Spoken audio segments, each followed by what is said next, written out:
La Vita is an award-winning, independently run Italian restaurant. Located on Rose Lane in the heart of Liverpool, real Italian-style dishes, using the best ingredients, skillfully prepared by our chefs. Come and try our serious Italian experience.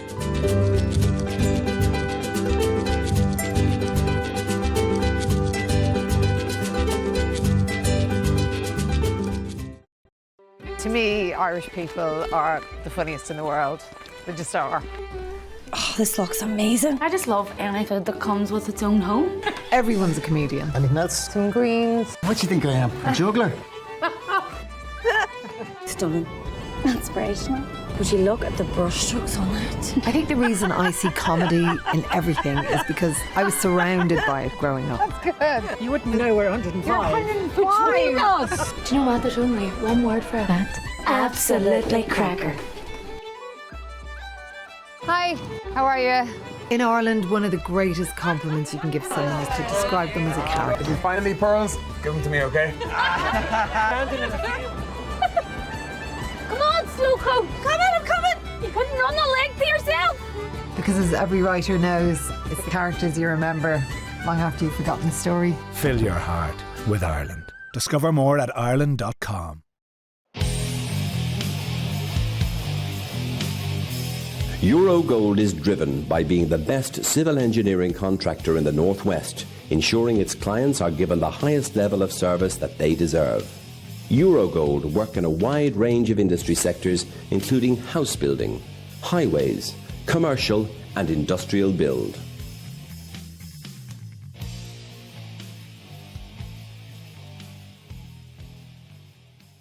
The Warrington Irish Club, a friendly and welcoming club keeping the Irish culture alive. We have Irish and country music every Saturday night, tribute nights, race nights, charity nights and karaoke. All live sports are shown on big screens. We have snooker, dominoes and Crown Green bowling teams along with arts and craft. Pop in for a friendly welcome and book your event at the Warrington Irish Club.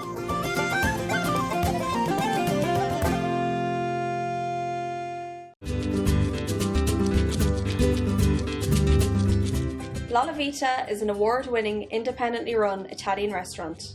Located on Rose Lane in the heart of Liverpool, real Italian-style dishes, using the best ingredients, skillfully prepared by our chefs. Come and try our serious Italian experience.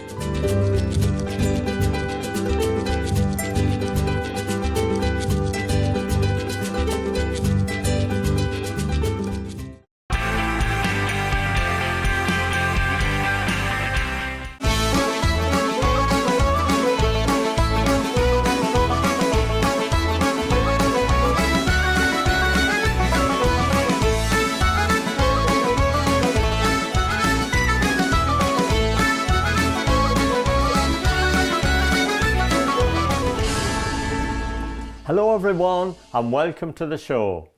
Colm Farrell first established Stamp Out Suicide over 10 years ago, and recently there was a fundraising event for Stamp Out Suicide at Frosty's bar in London, and we'll be catching up with them all later in the show. Now Cahal Burke, the Lord Mayor of Kirklees and Huddersfield, has come to the end of his 12-month term as Lord Mayor, and Cahal held his final reception and farewell at the Huddersfield Town Hall, and he wanted this to be a very special fundraising event for some worthy charities.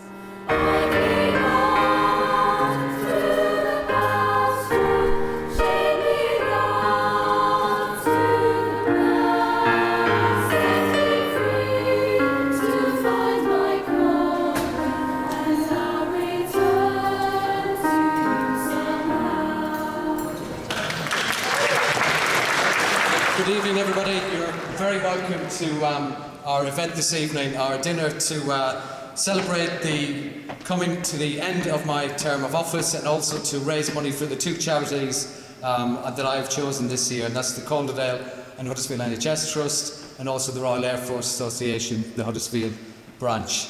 Lord Mayor, You're coming to near the end of your term of office now. Describe to me what the last 12 months was like for you. It's been a fantastic 12 months, a really honour and a pleasure to have taken up the role as Mayor of Kirklees, something I thought I would never ever do in my life and something that I would never achieve. It's been a year of many new things for me to do, visiting lots of different places, meeting lots of different people around Kirklees, visiting people outside of Kirklees, going to different events, and meeting some fantastic people, individuals, businesses and charities. So it's been a fantastic year, and I'm getting tired now, so I can see it's coming to the end soon. We've caught up with you at different functions all year, supporting some great charities as well. Yeah, it's fantastic. We really appreciate the work that you do as well, bringing Irish communities together and highlighting the work of the different Irish communities up and down the country, which is fantastic. We've had many different events here. Some of the first things that have ever happened here, which you covered, was the raising of the Irish flag over the town hall, a first, and I'm delighted that I've been able to make that happen. We've recognised the Gaelic Football Club as well, and been involved with St Patrick's Day Parade, so I've been able to look after our community as well. So as Mayor, I have two charities this year, the Calderdale and Huddersfield NHS Trust and also the Royal Air Force Association. So we have a dinner this evening to finish off that year of working together and raising money and funds for the charities. And of course you've got a fantastic silent auction going on, and I know you're looking to raise a lot of money for that, but you've got fantastic prizes. Yeah, there's some amazing, and if you have a look behind me you'll see there's some fantastic prizes on there, some involved in the auction, so hopefully people will be bidding on them and raising some money for charity.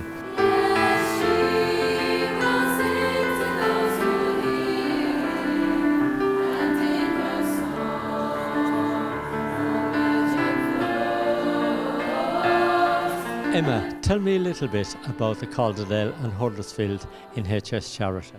We're the official NHS charity of our local acute trust here in Huddersfield and Calderdale. So we help the trust support our patients to enhance patient experience, care and outcomes within our hospitals, but also across our community sites as well.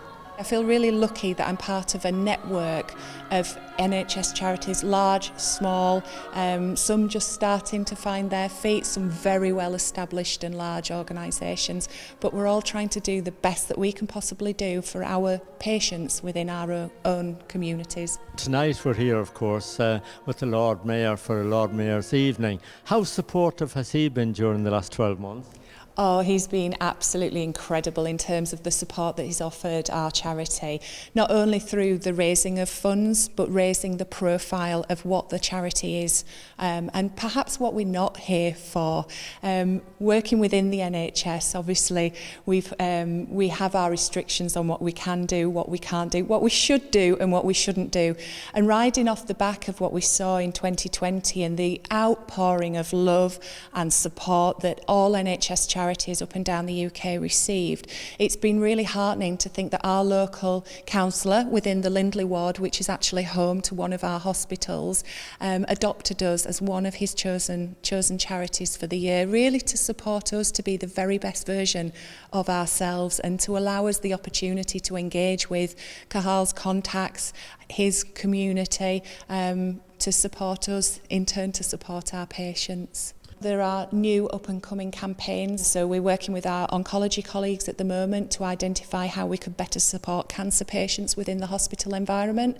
We're working with our matron for dementia to work on a specific project to better support patients who are acutely admitted into the trust when they are suffering from dementia or delirium. And we're working across the organisation with our paediatric and our maternity teams. So right from birth to death, we want to make sure we're providing the very best possible experience that we can do. If my nana was coming into hospital or my sister was in hospital, I'd want the best possible care, and that's where NHS charities can play a very, very important part. Now, if people wanted to make a donation or do some fundraising for you or whatever, how can they do that? They could do that by visiting our website. It's fairly simple, chftcharity.co.uk. They can drop onto the website. We have a range of fundraising events, opportunities to give thanks and to give recognition for the work that my colleagues at the Trust provide. We've had a silent auction kindly provided by a local fundraising organisation.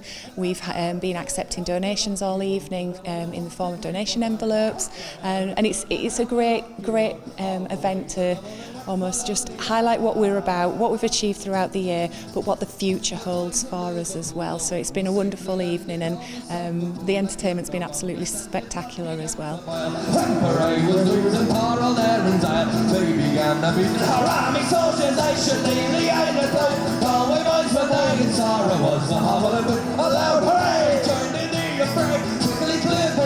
For the rocky road to double and 1, 2, 3, 4, 5. Hunt the hare and turn it down the rocky road, all the way to double and whack for lolly-da. Hunt the hare and turn it down the rocky road, all the way to double and whack for lolly-da.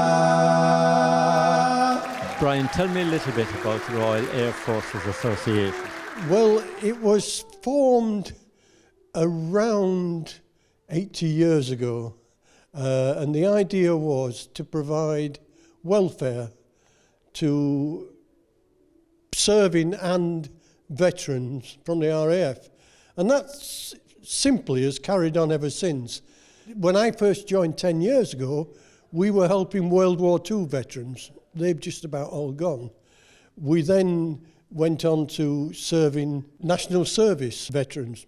They are slowly but surely reducing in numbers, and so we're then looking on to Cold War. I'm in my later 70s, and I am a Cold War veteran. And that's the kind of people that we're looking to help. COVID and the cost of living crisis has brought along others into our scope that we wouldn't normally have seen. Giving financial support to serving personnel, I would have never believed, but we are now doing that. And our welfare fund, obviously, at this time, is being used more and more. She's a lost slave, she's a running wine, so long as there's no place in the wide state, you wouldn't want me any other way. Lady Mayoress, what's the last 12 months been like for you? I've had a wonderful year and it's been a great experience, especially as I've been accompanying my dad, who's the mayor. I really enjoyed it. And of course it was a very special family occasion because your dad, as you mentioned there, was the Lord Mayor for the last 12 months, and you were by his side every step of the way. Yes, attending all these events together, I felt we've got really close over this past year. Your dad has been telling me that he's been training you really hard because he's had you out on the doorsteps there putting leaflets in all over Huddersfield. Oh yeah, since I can remember I've been out delivering leaflets, yeah. And of course, you're the youngest Lady Mayoress I've ever interviewed. All your friends must be very proud of you. Yes, they are very proud of me and they enjoy hearing about all the different things I've been up to this year. What's next for you? I'll be going to university in September in Manchester. And would you like to go into politics when you graduate? Possibly, it might be something I do when I'm a bit more older. I'd like to get into that, yeah. We've got a number of different groups coming today. Everybody in here I will know, they've been great supporters over the last year and over the years that I've been elected to the council. I got elected in 2010, which was a fantastic achievement for me, and I've got re-elected every year since, so I'm quite happy with that. So we'll have a table full of friends and family, and we'll celebrate the end of my term. After a few weeks' time, when you give your chains over and hand them over to the next Lord Mayor, what's for you then? What's the next step? So a break, I think, is probably the first thing that's in order. It's been a busy year, a fantastic year, but an absolute honour for me. And I think, I've done a once-in-a-lifetime thing here. So I will have a holiday, take a break, and then obviously I'm still a councillor, so I will still be getting involved in that and back to teaching part-time. Does that mean that you might be soon going back to see all your relatives in County Mayo? Hopefully the end of this month. So when I finish in a couple of weeks, it's half-term at school, so I'll be popping over to see them, yes. On behalf of the community here in Huddersfield and the Irish community, many congratulations to you. You've done a wonderful work during the last 12 months. Oh, thank you very much, appreciate it. And once again, appreciate the work that all the Irish TV in the UK does, highlighting the fantastic achievements of different people and groups and organisations up and down the country, and it's really, really good to see, and long may it continue. Thank you.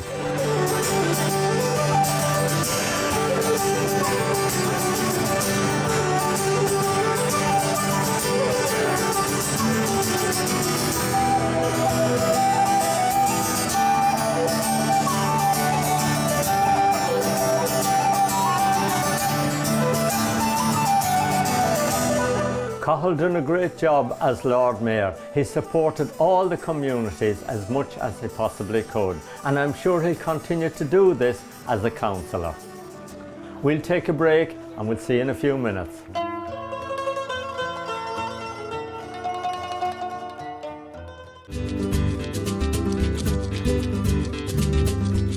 La Vita is an award-winning, independently run Italian restaurant. Located on Rose Lane in the heart of Liverpool, real Italian-style dishes, using the best ingredients, skillfully prepared by our chefs. Come and try our serious Italian experience.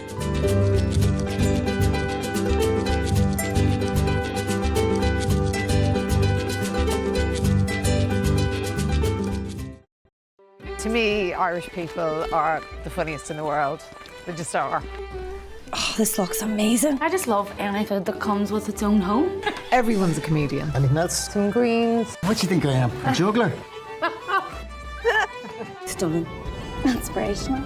Would you look at the brushstrokes on it? I think the reason I see comedy in everything is because I was surrounded by it growing up. That's good. You wouldn't know we're 105. You're 105. Between us. Do you know what? There's only one word for that. Absolutely cracker.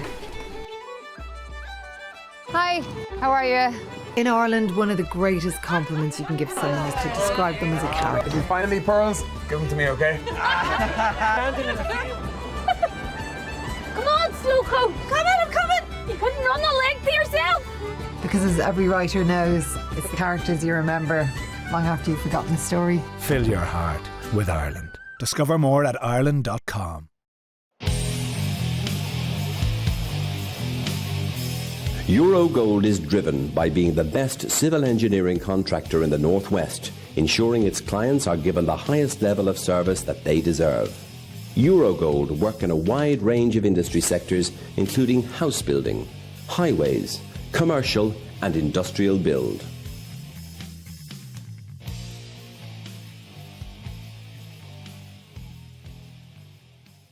The Warrington Irish Club, a friendly and welcoming club keeping the Irish culture alive.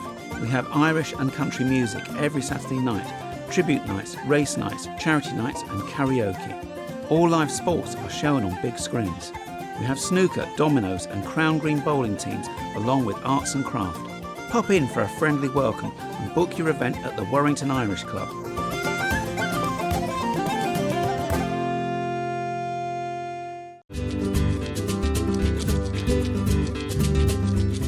La Vita is an award-winning, independently run Italian restaurant. Located on Rose Lane in the heart of Liverpool, real Italian-style dishes, using the best ingredients, skillfully prepared by our chefs. Come and try our serious Italian experience.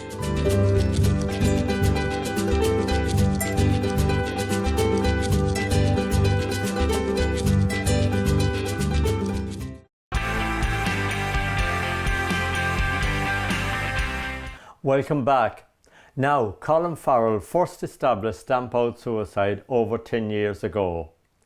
And over the years, Stamp Out Suicide and its volunteers have done wonderful work supporting people who most need their help.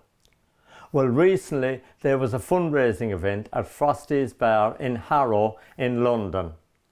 And the main event featured around a special play called The Prodigal. You know the subject. It's a serious subject, and a subject that we probably should discuss more and more. And hopefully, after tonight, we'll all have an education about what goes on and how we can maybe help each other through the minefield that there is out there at the moment. Without further ado, ladies and gentlemen, please put a warm hand together for Andrew and Tom Carney for the play Prodigal. You and I are going to sit here and talk, whether it's about coke or whiskey, women, and music, whatever it is. Okay? Okay, we'll talk so. Colm, I know about 10 years ago you originally founded Stamp Out Suicide. What was the idea behind it originally? Well, do you know what, Martin? If we go back a few years before that, I lost a few friends at home in Ireland to suicide. And I was always wondering at the time, why are so many people dying by suicide? And I started doing a bit of research into it. And when I found out the figures and the amount of people that were dying, I said, you know, something needs to be done about this. So originally I done a walk around Ireland to raise awareness, and then I came to the UK and walked the UK, and then people contacted me and said, would you set up some sort of a charity to help and support people in suicidal crisis? So Stamp Out Suicide was born out of that, and we've been doing it now for 10 years almost. And what we do is we just provide counselling. If somebody's having suicidal thoughts, they can ring us, we will chat to them, and if they accept counselling, we will put them on a counselling programme, generally within 1 or 2 days. Counselling takes maybe 6 to 10 weeks, and if it needs to go on further, we will continue it on for up to 18 weeks. There's 10,000 suicides a year between the UK and Ireland. Now, that's a lot of suicides, but when you make up the amount of people that are directly affected by it, it becomes 250,000 people every year directly affected by suicide. So anything we can do to prevent a suicide is so important, but we need help from the public to fund the whole thing because we don't get government funding. So like our event tonight, the Prodigal, that's going to raise some funds, and we do different events all year. And thanks to yourself and Annette, because you always promote us and you help us out in a great way. We'd huddle up in the same bed, listening to you shouting and roaring downstairs. 6 years ago now, Martin, maybe even 7 actually, I wrote the play, the original script, and I suppose tackles a number of themes. The primary one being, you know, sadly the plague of suicide on society, family discord, and just various things with addiction. So it sounds very heavy altogether, but I moulded into a story really involving a father and a son, and they're both grieving the loss of a son for Tom's character and a brother for my own. So it's a narrative, really. It's one act, 55 minutes to an hour, 2 actors, but really it's a story, you know, storytelling. Father and son over the course of the play will reconnect. So just tried it. I was very lucky to get Tom to agree to play the part of Benny, my dad. My name is Andy on stage as well. And we've been on a bit of a journey. We started in June 6 years ago, fundraising for Pieta House, an organisation in Ireland.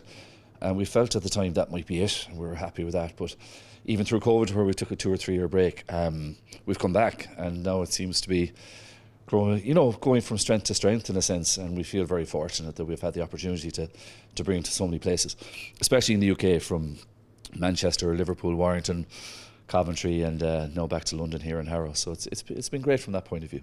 We've learned a lot about Stamp Out Suicide and just the impact it has here, the positive impact, especially given, I suppose, the sense of Irishness. You know, a lot of people from Ireland who are trying to settle in England might find it difficult for many various reasons. So Colm's work with Stamp Out Suicide has been extraordinary, really. Just the service that's provided there. We've hardly spoken in years. Be realistic, Dad. Anyway, all I knew with you was that Sean was your favourite. Oh yeah, Sean. Golden boy. He's all he ever spoke about. Sean. No. Yes. No, that's not how it was at all. It's the first time I've ever done just a 2-man play, you know, in the one spot. But it's absolutely amazing. I was thrilled that he asked me, delighted to do it. Thought we'd be doing it for 3 nights in June 6 years ago, and yet again having travelled all over the West and over to England several times. It just keeps on giving, and the fact that we've Colm, a good friend of ours from Juma, over here now for many years, as you mentioned there, Stamp Out Suicide, that puts an extra emphasis on what we do, and you really feel good about it, you know, that maybe we might be doing a little bit of help and raising some money for that, you know, the terrible thing that suicide is in society. So much anger inside him, and I just could not reach you. Frosty is an amazing man, like, you know, it's such a wonderful venue. And we're thrilled to be doing it here, and thrilled, of course, to hook up again with the great man that is Hazard, Colm Farrell. I mean, the man is unbelievable what he does. I was 14 and I came over to my sister Myra and her husband in Manchester, Brendan, because I didn't want to go back to school. Simple as that. So I said to my mum in August, I said, I'm going to go over to see Myra. I said, if you don't mind, for 2 weeks. And I was fairly streetwise. Mum rang and she said, are you coming home? I said, no, I can't go back there. I said, school is not for me. And I didn't go back till October. And went back and over then for a couple of years, and then I'm here since. When I was 7 years of age, we used to always go into Galway with Mum and Dad to get our winter coat for school. We got me a green colour jacket, same as this now, and fur lining, and right around the top. So one summer's evening, I was looking out the window, it wasn't well, and I said to Mum, can I go out playing for a half an hour? And she went, no, because you're not well. I said, oh, please let me out, please, can I go out? She went, you can go out if you put on your jacket. So put on my jacket, zipped it up to the hilt, ran out the drive of the house, and as I was going down, Drew Connell, a good friend of mine that came to England with me, to Manchester originally, shouted over, he said, oh, here comes Frosty the snowman, and that was it from that day to this. When did you first meet Alan? I met him 97, 98 in Cricklewood. So I used to work in a cafe in Chichilly Road, and he used to come in for the breakfast, the dinner. Oh, he's not daft. He was coming in, of course, to look after his belly. Yes, absolutely, yeah, absolutely. Yeah. And how long have you had the bar here? 7 years now, yeah. 7 years this year. And yeah, so it was previously called Delaney's. And came home one night and we're sitting down at the table and she said, how was your day? I said, oh, great, not a bother at all. I said, yeah. I said, so I was eating the cabbage and bacon like as that, no bother. And I said to her, oh, I said, by the way, I said, I'm after taking over Delaney's. Silence, and that was it. But we got over it, and to be honest with you, we worked together well. So if I want to get rid of it now, she wouldn't let me. So it's gone from one extreme to the other, you know. No, I really enjoy it. It's good. We've got a great community here. You never worked in a bar or had any experience before Never. then? Never worked in a bar. Never. Well, it's a big step, isn't it? Oh yeah, it's hard work, but yeah, it's good. It's very rewarding. Andrew, of course, you've got a very famous dad, Jim Carney, but of course he's been involved in so many great things in sport down the years. He has, yeah. He's had a long career in sport, so he's in London this weekend, but just battling a minor illness now, but he's minding his energy at the moment. He'll be around the next couple of days. He's a bit of a hippie at heart, you know. He loves music, he loves movies, literature and poetry, so he's indulging all of those pastimes now in full. Of course, he's written a book about the great sport, of course, a lot about the Galway teams and the Galway great 3-in-a-row team and so on. I was hoping he would put pen to paper, you know, but it's been a hugely successful venture from doing a labour of love. We've got a great community around there, you know, absolutely fantastic, you know, and they're very supportive to us, you know. But we do look after them as well, so they look after us, you know. Yeah, we try and do something big every year for Stamp Out Suicide. It's very close to our hearts. We've had quite a few of our customers that have unfortunately committed suicide, so it's very, very close to our heart. It had to happen. I couldn't commit to that life there and then. It was too much pressure. There's all sorts of pressure on people these days, and it seems to be far more than when we were growing up as kids. Oh, that's right, and of course we're in the modern age. I think what we didn't have was instant news or the IT, the internet, TikTok, X, Facebook. So, you know, that tends to generate a lot of good things and probably a lot of negative things. And you know, my involvement with the secondary school in the Salvatorian College, you know, we're acutely aware, and especially boys, I'm afraid. I mean, I think there is about 10,000 suicides a year in the UK. You know, that's an awful lot and tends to be younger men. So we're acutely aware of that. If anybody wants to contact us, they can go on the website, which is www.stampoutssuicide.co.uk, or if they want to give me a ring directly on 07 468 491 587. But the most important thing is, if somebody is actually having suicidal thoughts, they can ring our number, which is 077 66 808 222. That's the most important number of them all. Would you like to say something to somebody that might be sitting at home tonight, having suicidal thoughts and maybe living on their own? Do not hesitate in getting in touch with us or any other organisation, or contacting your GP, whatever. Talk to somebody, because at the end of the day, it's a thought. You do not have to act on this thought. And also, do not be afraid to tell a friend what your thoughts are, because a friend is a friend and a friend will always support you. Why don't we go out for some fresh air, huh? We can go out for some fresh air. That's our pleasure. Yeah. Do that. If you're feeling depressed or having suicidal thoughts, please contact Stamp Out Suicide. Their contact details are on the screen now. They are there for you. You are never on your own, and it is very confidential. We'll be back with some more stories from around the UK next Thursday night at 7:30. See you all then.